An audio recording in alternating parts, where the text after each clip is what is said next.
तो अगली बड़ी खबर की ओर रुख करेंगे। देहरादून से ही बड़ी खबर आपको बता रहे हैं। उत्तराखंड में धामी कैबिनेट की आज बैठक होने वाली है।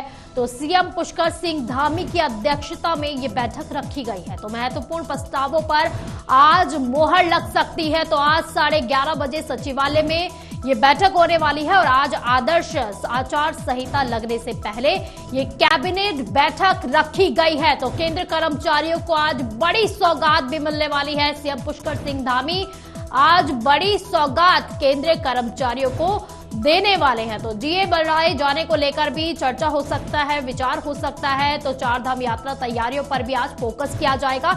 इसी के साथ ही सर्विस सेक्टर पॉलिसी कई निर्णय ले सकती है। तो सर्विस सेक्टर पॉलिसी को लेकर भी कई आज निर्णय लिए जा सकते हैं, यानी कि काफी ज्यादा अहम ये बैठक हो जाती है। क्योंकि जब कैबिनेट की बैठक शुरू होगी तो कई जो है प्रस्ताव भी वहां पर लाए जाएंगे, जिस पर विचार भी होगा, विमर्श भी किया जाएगा। इसी के साथ ही कई प्रस्तावों पर मुहर भी लग सकती है। तो यानी कि कैबिनेट बैठक जो आज होने वाली है वो काफी ज्यादा अहम बताई जा रही है। तो सीएम धामी की अध्यक्षता में ये बैठक रहेगी। इसी के साथ महत्वपूर्ण प्रस्ताव होंगे जिन पर आज मोहर लग सकती है। तो आज 11:30 बजे सचिवालय में ये बैठक रखी गई है। आदर्श आचार संहिता लगने से पहले ये कैबिनेट बैठक रखी गई है। तो वहीं केंद्रीय कर्मचारियों को आज बड़ी सौगात धामी सरकार देने वाली है। तो यानी कि आज कई प्रस्ताव ऐसे होंगे जिन पर मोहर भी लगेगी, कई प्रस्तावों पर चर्चा भी की जाएगी, मंथन किया जाएगा और किस तरह से इस बैठक से अन्य चाहे वो जनता हो चाहे वो कर्मचारी हो किस तरह से लाभान्वित किया जाए, इस पर चर्चा और मंथन किया जाएगा। तो आज केंद्रीय कर्मचारियों को बड़ी सौगात भी देने वाले हैं सीएम धामी।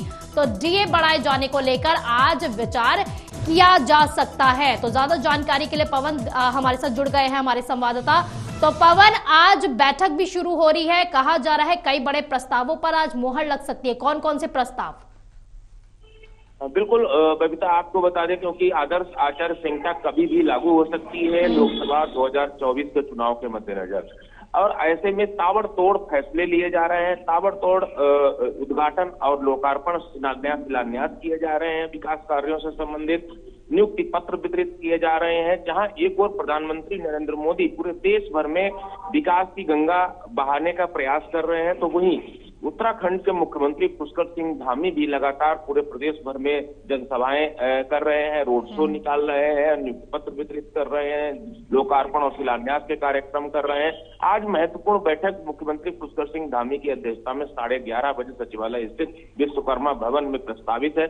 इस मंत्रिपरिषद की बैठक में काफी अहम फैसले लिए जा सकते हैं। जो लोक लुभावन फैसले आज की कैबिनेट में होंगे उनसे कहीं न कहीं आगामी लोकसभा चुनाव में भी उसको भारतीय जनता पार्टी बुलाने का प्रयास करेगी। आज की जो कैबिनेट बैठक है, सूत्रों के हवाले से जो खबर मिल रही है, इसमें लगभग 1 दर्जन से अधिक प्रस्ताव आज की कैबिनेट में रखे जाएंगे, जिसमें मुख्य तौर पर माना जा रहा है कि कर्मचारियों के डीए बढ़ोतरी संबंधित प्रस्ताव भी आज कैबिनेट के समक्ष रखा जाएगा, जिस पर चर्चा की जाएगी और फैसला भी लिया जा सकता है। वहीं सर्विस सेक्टर पॉलिसी में बदलाव करने की उम्मीद भी आज की कैबिनेट बैठक में जताई जा रही है। साथ ही चारधाम यात्रा, क्योंकि चारधाम यात्रा रूट है, उस पर क्या क्या व्यवस्थाएं की गई, क्योंकि पिछले दिनों मुख्यमंत्री पुष्कर सिंह धामी के द्वारा यात्रा व्यवस्थाओं का जायजा भी लिया गया, यात्रा व्यवस्थाओं से संबंधित समीक्षा बैठक भी की गई थी और आगामी जो यात्रा सीजन शुरू होने वाला है उसमें सभी अधिकारियों को निर्देशित किया गया था, जो पिछली बार दिक्कतें रही हैं वो इस बार श्रद्धालुओं को किसी प्रकार की कोई दिक्कतों का सामना न करना पड़े, उसके लिए यदि कोई प्रस्ताव कैबिनेट में लाना पड़ा तो आज कैबिनेट में भी चारधाम यात्रा सुचारू रूप से चले, इससे संबंधित भी प्रस्ताव आ सकता है। बिल्कुल, क्योंकि पवन आचार संहिता कुछ ही देर में लग जाएगी, उससे पहले ये बैठक भी काफी अहम हो जाती है, क्योंकि जो नाराज जनता है उन्हें भी मनाने के लिए और उनके लिए फैसले लेने का ये आखिरी मौका हो सकता है, क्या कहा जाए?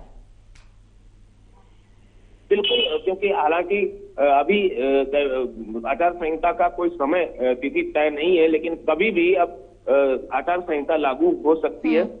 जो आचार संहिता लागू होगी उससे पहले तमाम ऐसे महत्वपूर्ण जो विकास कार्य है उनको करना प्रस्तावित होता है और उसको जनता के बीच में ले जाने के लिए उद्देश्य से आज की ये बैठक जो है वो काफी अहम बैठक है और इसमें तमाम लोक लुभावन फैसले सरकार के द्वारा लिए जा सकते हैं। जी पवन, क्योंकि केंद्रीय कर्मचारियों के लिए आज कई बड़ी सौगातें भी मिलने वाली है, तो उनको खुश करने के लिए पूरे डीएवीए की भी अब सौगात बड़ी दी जा रही है। हाँ बिल्कुल, सूत्रों के हवाले से इस तरह की खबरें जरूर निकल कर आ रही हैं, क्योंकि आचार संहिता लगने से ठीक पहले हो रही है कैबिनेट की बैठक। मुख्यमंत्री पुष्कर सिंह धामी भी उत्तराखंड के कर्मचारियों को लुभाने के लिए डीए बढ़ोतरी पर विचार कर सकते हैं। कैबिनेट में इस तरीके के प्रस्ताव भी आ सकते हैं जिस पर कैबिनेट अपना मोहर लगा सकती है। वहीं सर्विस सेक्टर की बात अगर की जाए तो सर्विस सेक्टर को और ज्यादा मजबूती देने के उद्देश्य से उसमें पॉलिसी में बदलाव भी किया जा सकता है। क्या पॉलिसी लाई जा सकती है पवन, क्या कुछ इसको लेकर भी जानकारी?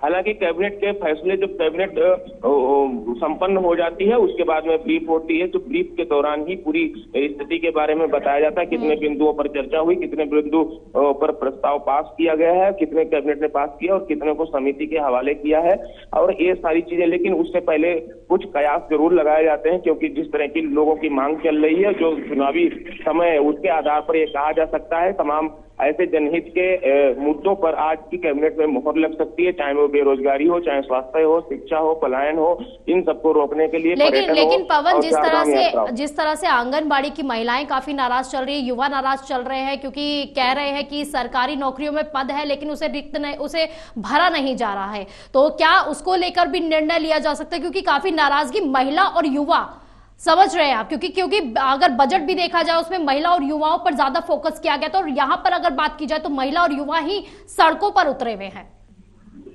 हाँ बिल्कुल बबीता, क्योंकि सरकार का ये उद्देश्य भी होता है, हर वर्ग को साधने का भी उद्देश्य होता है और चुनाव में उनका वोट मत प्रतिशत भी अपने पक्ष में लाने की कोशिश होती है। यही वजह है कि देश भर में महिलाओं और युवाओं और नए मतदाताओं को जागरूक करने और अपने पक्ष में प्रभावित करने का उद्देश्य से भारतीय जनता पार्टी लगातार कार्य कर रही है। केंद्र सरकार, राज्य सरकार भी इसी दिशा में कार्य कर रही है और इस तरीके के फैसले आज की कैबिनेट में लाए जा सकते हैं बबीता। चलिए ठीक है पवन, आप हमारे साथ बने रहिए, मैं दोबारा आपका रुख करूंगी।